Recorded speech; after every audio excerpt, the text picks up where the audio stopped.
മറ്റു വേദിയിലും സദസ്സിലും ഇരിക്കുന്ന വിശിഷ്ട വ്യക്തിത്വങ്ങളെ, രാഷ്ട്രീയത്തിന്റെ ഒരു ഘട്ടകാലത്ത് എന്റെ രാജ്യം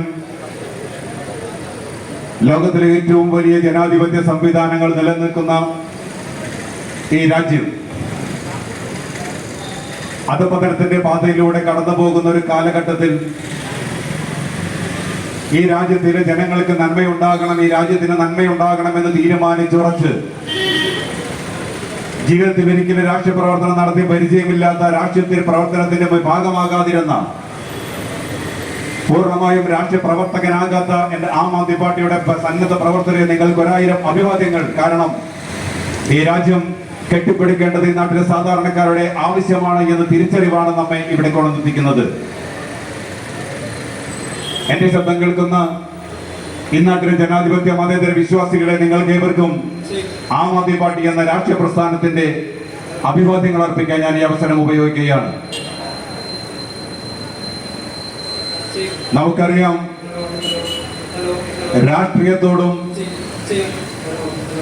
രാഷ്ട്രീയ പാർട്ടികളോടും വിശിഷ്ട രാഷ്ട്രീയ പ്രവർത്തകരോടും പൊതുസമൂഹത്തിന് പരമപുച്ഛം തോന്നുന്ന ഒരു കാലഘട്ടത്തിൽ നിന്നുകൊണ്ടാണ് വേറിട്ട ഇടപെടലുകളിലൂടെ, വ്യത്യസ്തമായ ഒരു പ്രവർത്തന ശൈലിയിലൂടെ ഇന്ത്യയിൽ ഇനിയും ഒരു രാഷ്ട്രീയ പ്രസ്ഥാനത്തിന് വേരോട്ടമുണ്ട് എന്ന് തേരോട്ടം നടത്തിക്കൊണ്ട് ആം ആദ്മി എന്ന രാഷ്ട്രീയ പ്രസ്ഥാനം ഇന്ത്യയിലാകമാനം ഇങ്ങനെ പടർന്ന് പന്തലിച്ചു പോകുന്നതെങ്കിൽ നമുക്ക് പ്രതീക്ഷയുണ്ട്. കെട്ടുപോയൊരു ജനാധിപത്യത്തെ തിരിച്ചു കൊണ്ടുവരാൻ, നിർലോഭമായി നിറച്ചു പോകുന്ന ഒരു മതേതരത്വത്തെ കൈപിടിച്ചുയർത്താൻ ഇവിടെ ഒരു നേതാവ് വരുന്നുണ്ട്, ഒരു പ്രസ്ഥാനം ഉണ്ടാകുന്നുണ്ട് എന്നുണ്ട്. ആം ആദ്മി പാർട്ടി എന്ന രാഷ്ട്രീയ പ്രസ്ഥാനത്തെ വിശ്വസിച്ച് നിൽക്കുന്ന ഓരോ മനുഷ്യനും ഇന്നത് തിരിച്ചറിയുന്നുണ്ട്. നമ്മുടെ പ്രവർത്തകരും നേതാക്കളും എപ്പോഴും പറയും, ആം ആദ്മി പാർട്ടിയുടെ ദേശീയ കൺവീനർ ശ്രീ അരവിന്ദ് കെജ്രിവാൾ ഒരു നിയോഗത്താൽ നിയോഗിക്കപ്പെടുന്ന ഒരു മനുഷ്യനാണ് എന്ന്. അത് കേവലം ഒരു നിയോഗമല്ല കേട്ടോ, നമ്മളത് മനസ്സിലാക്കേണ്ടതുണ്ട്. ഒരു ചരിത്രം, ഇന്ത്യയുടെ ചരിത്രം ഇങ്ങനെ പഠിച്ചു പോകുമ്പോ 1947 ഓഗസ്റ്റ് 14 അർദ്ധരാത്രിയിൽ ഇന്ത്യയുടെ പ്രധാനമന്ത്രി ജവഹർലാൽ നെഹ്റു ജനാധിപത്യത്തിന്റെ ശ്രീകോവിലെന്ന് വിശേഷണമുള്ള പാർലമെന്റിൽ നിന്നുകൊണ്ട് ഒരു പ്രസംഗം നടത്തുന്നുണ്ട്. 2 വൈകാരിക പ്രസംഗങ്ങളാണ് ജവഹർലാൽ നെഹ്റു നടത്തിയിട്ടുള്ളത്. ഒന്ന്, 1948 ജനുവരി 30 ഒരു ഹിന്ദുത്വ തീവ്രവാദിയുടെ വെടിയേറ്റ് ഇന്ത്യയുടെ രാഷ്ട്രപിതാവ് മരണപ്പെട്ട് വീഴുമ്പോ ആ മരണമിട്ട് വീഴുന്ന രാഷ്ട്രപിതാവിനെ നോക്കിക്കൊണ്ട് നടത്തിയ ഒരു പ്രസംഗമുണ്ട്. നമ്മുടെ മുന്നിലെ ദീപം അണഞ്ഞുപോയി എന്നുകൊണ്ട് പറഞ്ഞുകൊണ്ടൊരു പ്രസംഗം. മറ്റൊന്ന്, 1947 ഓഗസ്റ്റ് 14 അർദ്ധരാത്രിയിൽ ഇന്ത്യൻ പാർലമെന്റിൽ നിന്നുകൊണ്ട് രാജ്യം മുഴുവനും അർദ്ധരാത്രിയിൽ ഉറക്കത്തിലായിരിക്കുമ്പോ നാം പുതിയ പുലരിയിലേക്കും പുതിയ പ്രതീക്ഷയിലേക്കും എന്ന് തുടങ്ങുന്ന ഒരു പ്രസംഗം ജവഹർലാൽ നെഹ്റു നടത്തിയിട്ടുണ്ട്.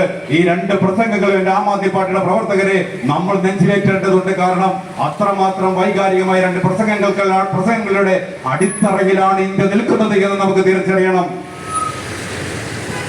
1947 ഓഗസ്റ്റ് 14 അർദ്ധരാത്രിയിലെ പ്രസംഗം കഴിഞ്ഞ് 15 സ്വാതന്ത്ര്യ പുലരിയിലേക്ക് ഇന്ത്യ കടന്നു പോകുമ്പോ പാർലമെന്റിലേക്ക് പുറത്തേക്ക് കടന്നു വരുന്ന ആദ്യത്തെ പ്രധാനമന്ത്രിയെ നോക്കിക്കൊണ്ട് പത്രമാധ്യമങ്ങൾ മുഴുവൻ വന്ന് ചോദിക്കുന്നുണ്ട്.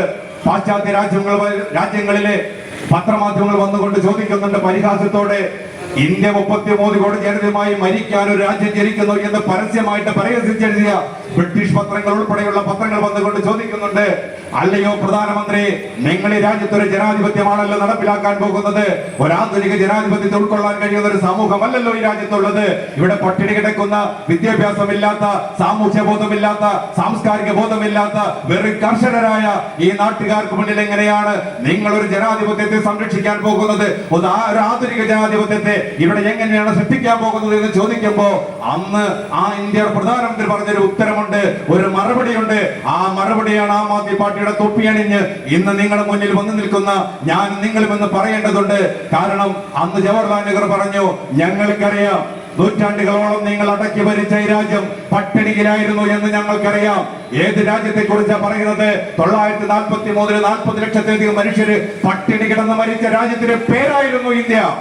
ആ രാജ്യത്ത് നിന്ന് 4 വർഷം കഴിഞ്ഞ് സ്വാതന്ത്ര്യം നേടുമ്പോ പട്ടിണിയുടെ അല്ലയൊലിയിൽ മാറാത്ത രാജ്യത്ത് നിന്നുകൊണ്ട് ഇന്ത്യയുടെ പ്രധാനമന്ത്രി പറയുകയാണ്, പട്ടിണി കിടന്ന് മരിച്ച ഒരു രാജ്യത്ത് നിന്നുകൊണ്ടാണ് ഞാൻ പറയുന്നത്, നൂറ്റാണ്ടുകളോളം നിങ്ങൾ അടക്കി ഭരിച്ച രാജ്യം പട്ടിണിയിലാണ്, വിദ്യാഭ്യാസമില്ലാത്തവരാണ്, സാമൂഹ്യ ബോധമില്ലാത്തവരാണ്, സാംസ്കാരിക ബോധമില്ലാത്തവരാണ്. ഈ ജനതയ്ക്ക് വേണ്ടിയിട്ടല്ല ഞങ്ങള് ഇവിടെ ജനാധിപത്യം കൊണ്ടുവരുന്നത്. ഇവിടെ ഒരു സമൂഹം വരാനുണ്ട്, വിദ്യാഭ്യാസമുള്ള, ഉന്നത ജീവിത നിലവാരമുള്ള, ഒരു സാംസ്കാരിക ബോധമുള്ള, ഒരു സാമൂഹ്യ ബോധമുള്ള ഒരു ജനത ഇവിടെ വരാനുണ്ട്.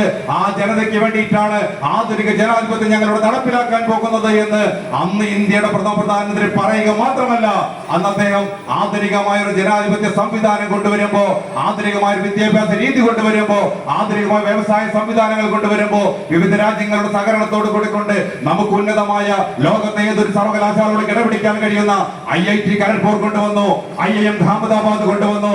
അങ്ങനെ ലോകത്തെ ഏതൊരു രാജ്യങ്ങളിൽ ഏതൊരു സർവകലാശാലയോടും കടപിടിക്കാൻ കഴിയുന്ന വിദ്യാഭ്യാസ സ്ഥാപനങ്ങൾ കൊണ്ടുവരുമ്പോ എന്തായിരുന്നു ഇന്ത്യയുടെ പ്രധാനമന്ത്രി അതിനുവേണ്ടി പറഞ്ഞ കാരണം? അതേ IIT ഖരഗ്പൂരിൽ നിന്ന് പഠിച്ചിറങ്ങിയ നേതാവാണ് ഇന്ത്യൻ ജനാധിപത്യത്തെ കാത്തു സൂക്ഷിക്കാൻ ഇന്ന് അങ്ങ് ഡൽഹിയിൽ ഉയർന്നുകൊണ്ടിരിക്കുന്ന ആം ആദ്മി പാർട്ടിയുടെ നേതാവ് ശ്രീ അരവിന്ദ് കെജ്രിവാൾ എന്ന ഒരു കൊച്ചു മനുഷ്യൻ എന്ന് പറയുമ്പോ അഭിമാനത്തോട് കൂടെയല്ലാതെ തൊപ്പിയണിഞ്ഞുകൊണ്ട് ആം ആദ്മി പാർട്ടിയുടെ നേതാവിനും ഒരു ആം ആദ്മി പാർട്ടിയുടെ പ്രവർത്തകനും ജനമധ്യത്തിലേക്ക് ഇറങ്ങി വരാനാവില്ല.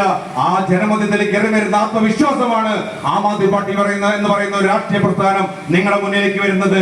ഇവിടെ റൗണ്ട് ഓഫ് ബോട്ടുമായി ബന്ധപ്പെട്ട് നമ്മുടെ അധ്യക്ഷൻ പറഞ്ഞു കഴിഞ്ഞു, ഉദ്ഘാടകൻ പറഞ്ഞു കഴിഞ്ഞു. എങ്കിലും അതുമായിട്ട് ബന്ധപ്പെട്ടല്ല, എന്താണ് വികസനമെന്ന് ആം ആദ്മി പാർട്ടി കാണിച്ചെന്ന ഒരു ഉദാഹരണം മാത്രം ഞാൻ നിങ്ങളോട് പറഞ്ഞുകൊണ്ട് ഞാൻ അവസാനിപ്പിക്കുകയാണ്. നിങ്ങൾ കേട്ടിട്ടുണ്ടാകുമല്ലോ, ചാന്ദിനി ചൗക്ക് എന്ന് പറയുന്ന ഒരു പട്ടണമുണ്ട്, ഒരു മാർക്കറ്റ് ഉണ്ട് ഡൽഹിയിൽ. ഏഷ്യയിലെ ഏറ്റവും വലിയ 2ാമത്തെ മാർക്കറ്റാണ്. 96 ഭാഷകളിലായിട്ട് എന്റെയും നിങ്ങളുടെയും ഒക്കെ ഫോണിലുള്ള ഗൂഗിളില് ഒന്ന് സെർച്ച് ചെയ്ത് നോക്കിയാൽ അറിയാം. ചാന്ദിനി ചൗക്ക് അടിച്ചു കൊടുത്താൽ 2 പിക്ചറുകൾ, ഫോട്ടോകൾ നിങ്ങൾക്ക് കാണാൻ കഴിയും. ഒന്ന് പുതിയത് എന്ന് പറയും, മറ്റൊന്ന് പഴയതെന്ന് പറഞ്ഞുകൊണ്ട് ചിലർ അത് രണ്ടും കൂടി ചേർത്ത് വെച്ചുകൊണ്ട് കാണുന്നുണ്ട്. അത്ഭുതത്തോടെ നമ്മളൊന്ന് നോക്കണം, എന്നാണത് പുതിയതായത് എന്ന് ചോദിച്ചാല് 2015 ആം ആദ്മി പാർട്ടി ഡൽഹിയിൽ അധികാരത്തിലേറി കഴിഞ്ഞ് ഇപ്പൊ ആദ്യമായിട്ട് ആം ആദ്മി പാർട്ടി ഈ ചാന്ദിനി ചൗക്ക് ഇരിക്കുന്ന മണ്ഡലത്തിലെ MLA ആയ അൽകലാംബ് ആയിരുന്നു അന്നത്തെ അവിടുത്തെ MLA. അൽകലാംബ് മുന്നോട്ട് വെച്ചു, ഈ ചാന്ദിനി ചൗക്ക് നമുക്കൊന്ന് പുതുക്കി പണിയണം. നമ്മുടെ രാജ്യത്ത് ഇന്നുവരെ കണ്ടിട്ടുള്ളത് ഒരു സംഭവം പുതുക്കി പണിയ എന്ന് പറഞ്ഞാൽ അത് പിറ്റേ ദിവസം ബുൾഡോസർ വരുന്നു, അല്ലെങ്കിൽ JCB വരുന്നു, അത് ഇടിച്ചു നേരത്തുന്നു, പിന്നെ പുതിയൊന്ന് പണിയുന്നു, പുതിയ ബിസിനസ്സുകാർ വരുന്നു.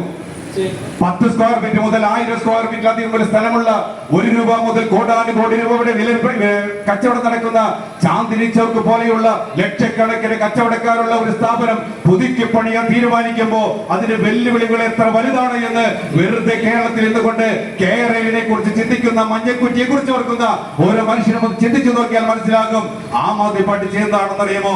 അവിടുത്തെ MLA ആയ അൽകലാംബ് 1 വർഷത്തിനുള്ളിൽ 148 മീറ്റിംഗുകൾ വിളിച്ചു. അവിടെ എന്തിനാണ് ഇത് പുതുക്കി പണിയുന്നത്? എന്താണ് പുതുക്കി പണിതാലുള്ള മാറ്റം ഉണ്ടാവുക? സ്വാഭാവികമായിട്ട് നമ്മുടെ ജനങ്ങൾ ചിന്തിക്കുന്നത് എന്താണ്? ഇതിനെ എതിർക്കണം. ഒരു പുതുക്കി പണിയുക എന്ന് പറയുന്നത് നമ്മളിവിടെ നിന്നും ഇല്ലാതാക്കുകയും പുതിയൊരു പാർട്ടിയെ കൊണ്ടുവരുന്നതുമാണല്ലോ ഇന്ത്യ കണ്ടിട്ടുള്ള പുതുക്കി പണിയലുകൾ. അതുകൊണ്ട് ഇതിനെ എതിർക്കണമെന്ന് പറഞ്ഞവര് മുഴുവനും ഈ മീറ്റിങ്ങുകളുടെ എണ്ണം ഇങ്ങനെ കൂടി വന്നപ്പോ ഏതായത് 365 ദിവസത്തിനുള്ളിൽ 148 മീറ്റിംഗുകൾ നടത്തി എന്ന് പറയുമ്പോ ഏതാണ്ട് 1.5 വിട്ടുള്ള ദിവസങ്ങളിൽ ഒരു MLA ഒരു സ്ഥലം പുതുക്കി പണിയാൻ വേണ്ടിയിട്ട് അവിടെ ചെന്ന് മീറ്റിംഗുകൾ തുടർച്ചയായി നടത്തുകയും ജനങ്ങളോട് അതിന്റെ ആവശ്യങ്ങളെ കുറിച്ച് പറഞ്ഞ് മനസ്സിലാക്കുകയും ചെയ്തിട്ട് അവരോട് പറഞ്ഞു, നിങ്ങളിൽ നിന്നൊരു കമ്മിറ്റി ഉണ്ടാകണം. 50 പേരടങ്ങുന്ന ഒരു കമ്മിറ്റിയെ തിരഞ്ഞെടുത്തു. ആ ചാന്ദിനി ചൗക്കത്തിൽ ലക്ഷക്കണക്കിന് കച്ചവടക്കാരിൽ നിന്ന്. എന്നിട്ട് അവരോട് പറഞ്ഞു, നിങ്ങളിൽ നിന്ന് ഒരു കോർ ടീമിനെ ഉണ്ടാക്കണം, ഒരു 20 പേരടങ്ങുന്ന ആ ടീമിനെയും കണ്ടെത്തി. എന്നിട്ട് ആ 20 പേരെയും 11 രാജ്യങ്ങളിലേക്ക് ആം ആദ്മി പാർട്ടിയുടെ നേതാവ് അരവിന്ദ് കെജ്രിവാൾ നേതൃത്വം കൊടുക്കുന്ന ആം ആദ്മി പാർട്ടിയുടെ സർക്കാർ ഭരിക്കുന്ന ഡൽഹി സർക്കാർ പണം മുടക്കിക്കൊണ്ട് ഫിൻലാൻഡ് പോലെയുള്ള ബ്രിട്ടൻ പോലെയുള്ള 11 രാജ്യങ്ങളിലേക്ക് അവരെ അയച്ചു. എന്നിട്ട് ഇതുപോലെയുള്ള ഒരു പട്ടണങ്ങൾ പുതുക്കി പണിയുമ്പോ, ഇതുപോലെയുള്ള മാർക്കറ്റുകൾ പുതുക്കി പണിയുമ്പോ എന്താണ് സംഭവിക്കുന്നത് എന്ന് അവരെ പറഞ്ഞ് ബോധ്യപ്പെടുത്തി കൊടുത്തി. അവിടെ ബോധ്യപ്പെടുത്തി തിരിച്ചു വന്ന ചാന്ദിനി ചൗക്കില് അതുവരെ എതിർത്തിരുന്നവരെ മുഴുവനും മാറ്റി പറയാൻ തുടങ്ങി. നമുക്കിത് പുതുക്കി പണിയണം, നമുക്കിത് മാറ്റി പണിയണം, നമ്മളാരും ഇവിടുന്ന് ഉപേക്ഷിക്കപ്പെടില്ല, നമുക്കിതിന് മാറ്റമുണ്ടാകും എന്ന് പറയുക മാത്രമല്ല, ഇതുപോലെയുള്ള ചെറിയ ചെറിയ കോർണറുകൾ ഒരുപാടുള്ള സ്ഥലമാണ് ചാന്ദിനി ചൗക്ക്. ഓരോ കോർണറുകളിലും ആ കട എങ്ങനെയാണ് പുതുക്കുക എന്നുള്ളതിന് കൃത്യമായ ബാനറുകളും ബോർഡുകളും വരാൻ തുടങ്ങി.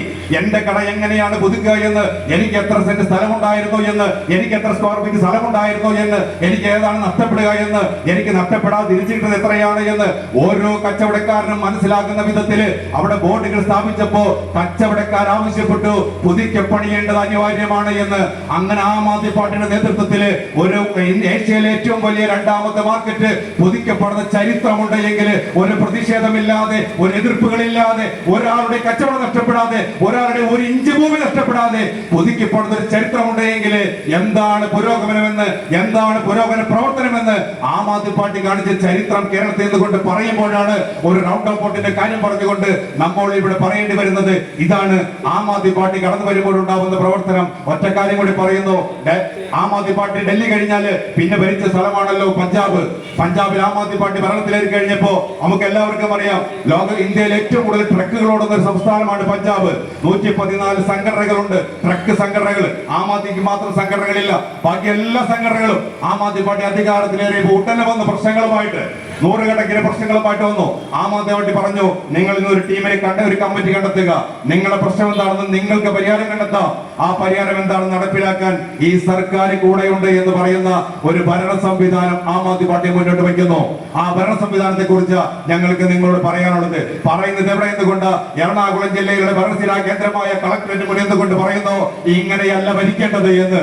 എങ്ങനെ ഭരിക്കണമെന്ന് ഡൽഹിയും പഞ്ചാബും സാക്ഷിയായി നമ്മുടെ മുന്നിൽ പറയുന്നുണ്ട് എങ്കിൽ അതിന് പുറമെ ഇവിടെപ്പെട്ട നമ്മുടെ ബഹുമാനപ്പെട്ട അധ്യക്ഷൻ നമ്മൾ പറയുകയുണ്ടായിരുന്നു, ഇവിടെ അഴിമതികളുടെ ചില കഥകൾ, അതിനെക്കുറിച്ച് ഞാൻ അങ്ങോട്ട് പറയാൻ പോകുന്നില്ല. പക്ഷെ ഇലക്ട്രൽ ബോണ്ട് എന്നൊരു വാക്കിനെ കുറിച്ച് അദ്ദേഹം പറയുകയുണ്ടായി. എന്റെ പ്രിയമുള്ളവരെ, എന്താണ് ഇലക്ട്രൽ ബോണ്ട് എന്നതിനെ കുറിച്ച് ഏകദേശം ഒരു ധാരണ നമുക്കുണ്ടാകും. പക്ഷേ ഒരു രാജ്യം ഭരിക്കുന്ന രാഷ്ട്ര പാർട്ടി മുഴുവനും ഒരു രാജ്യത്തെ മുഴുവനെ കൊള്ളയടിക്കാൻ കഴിയുന്ന രീതിയിലേക്ക് ഒരു ഇലക്ട്രൽ ബോണ്ട് എന്ന് പറയുന്ന സംവിധാനത്തെ 3 നിയമങ്ങൾ തിരുത്തിക്കൊണ്ട് എങ്ങനെയാണ് കൊണ്ടുവരുന്നത് എന്ന് നാം തീർച്ചയായിട്ടും പഠിക്കേണ്ടതുണ്ട്, അത് മനസ്സിലാക്കേണ്ടതുണ്ട്.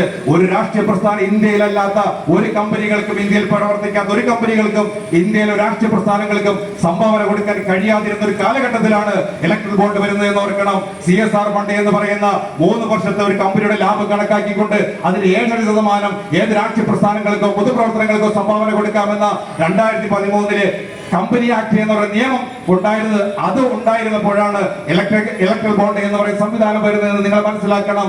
ഏത് രാജ്യത്ത് നിന്നുകൊണ്ട് ഏത് തരത്തിലുള്ള ഭീകരപ്രവർത്തനം നടന്ന സംഘടനയ്ക്കും BJPക്ക് സംഭാവന കൊടുക്കാൻ കഴിയുന്ന രീതിയിലേക്ക് അതിനെ ഇങ്ങനെ കൂട്ടിക്കൊണ്ടുവരുമ്പോ ഇന്ന് എൻഫോഴ്സ്മെന്റ് ഡയറക്ടർ ബോർഡ് അന്വേഷണം നടത്തുന്ന തീവ്രവാദ സംഘടനകൾക്ക് പണം കൊടുത്തുകൊണ്ടിരിക്കുന്ന ഒരു കമ്പനിയിൽ നിന്ന് 10 കോടി രൂപ ഈ BJP എന്ന് പറയുന്ന രാഷ്ട്രീയ പ്രസ്ഥാനം ഇലക്ട്രൽ ബോണ്ട് വഴി വാങ്ങിയിട്ടുണ്ട് എന്ന് പറയുമ്പോൾ എങ്ങോട്ടാണ് ഇലക്ട്രൽ ബോണ്ട് പോയത് എന്നും, ഈ ഇലക്ട്രൽ ബോണ്ടിന് 16,646 കോടി രൂപയിൽ ഏതാണ്ട് 56% വരുന്ന 31 രാഷ്ട്രീയ പാർട്ടികൾ കിട്ടിയ പണത്തിന്റെ 56%-ലധികം BJP എന്ന ഒരൊറ്റ രാഷ്ട്രീയ പാർട്ടിക്കാണ് കിട്ടിയത് എങ്കിൽ നമ്മൾ അതിനെ കുറിച്ച് കൃത്യമായി പഠിക്കുകയും മനസ്സിലാക്കുകയും ചെയ്യണം.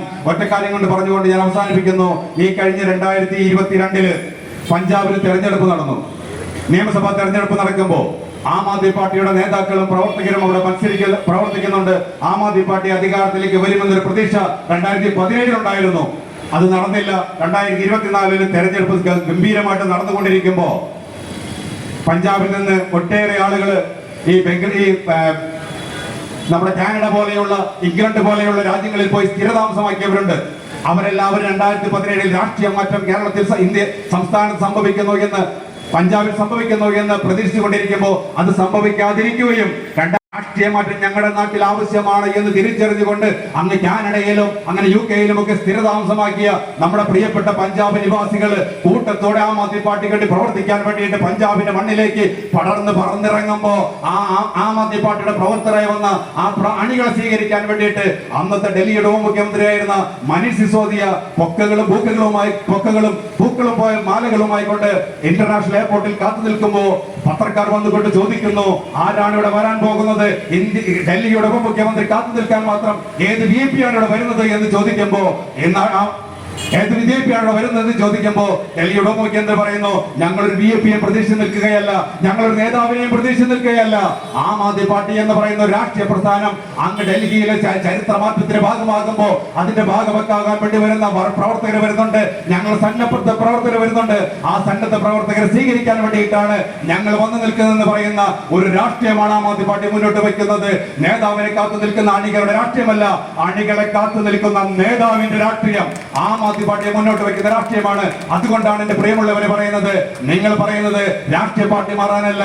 നിങ്ങൾ ചെങ്കൊടി മാറിയാലും ശരി, നിങ്ങൾ കാവിക്കൊടി മാറിയാലും ശരി, നിങ്ങൾ ത്രിവർണ്ണ പതാക പിടിച്ചാലും ശരി, നിങ്ങൾ പച്ചക്കൊടി പിടിച്ചാലും ശരി, ഏത് കൊടി പിടിച്ചാലും ഈ രാജ്യത്തോ സംസ്ഥാനത്തോ ഒരു മാറ്റവും ഉണ്ടായിട്ടില്ല എങ്കിൽ ആം ആദ്മി പാർട്ടി പറയും നിങ്ങൾ കൊടികൾ മാറിപ്പിടിക്കാനോ രാഷ്ട്രീയ പാർട്ടികൾ മാറിപ്പിടിക്കാനല്ലോ. 7.5 പതിറ്റാണ്ടിലധികമായി ഞാൻ നിങ്ങളെ കൊണ്ട് നടക്കുന്ന രാഷ്ട്രീയമാണ് മാറേണ്ടത്. ആ രാഷ്ട്രീയം മാറുമ്പോ മാറ്റമുണ്ടാകുമെന്ന് ഡൽഹിയും പഞ്ചാബും നമുക്ക് കൺമുന്നിലുണ്ട് എങ്കിൽ ഈ നാട്ടിലും ഒരു കാഹളം ഉയരേണ്ടതുണ്ട്. ഒരു രാഷ്ട്രീയ മാറ്റത്തിന്റെ കാഹളം ഉയരട്ടെ. ആം ആദ്മി പാർട്ടി എന്ന് പറയുന്ന രാഷ്ട്രീയ പ്രസ്ഥാനം കേരളത്തിൽ അടിമുടി വേരോട്ടം നടത്തിക്കൊണ്ട് തിരിച്ചു വരേണ്ടതിന്റെ ഒരു ഉയർത്തെഴുന്നേൽക്കേണ്ട ആവശ്യമുണ്ട്. നന്ദി, നമസ്കാരം, ജയ് ഹിന്ദ്.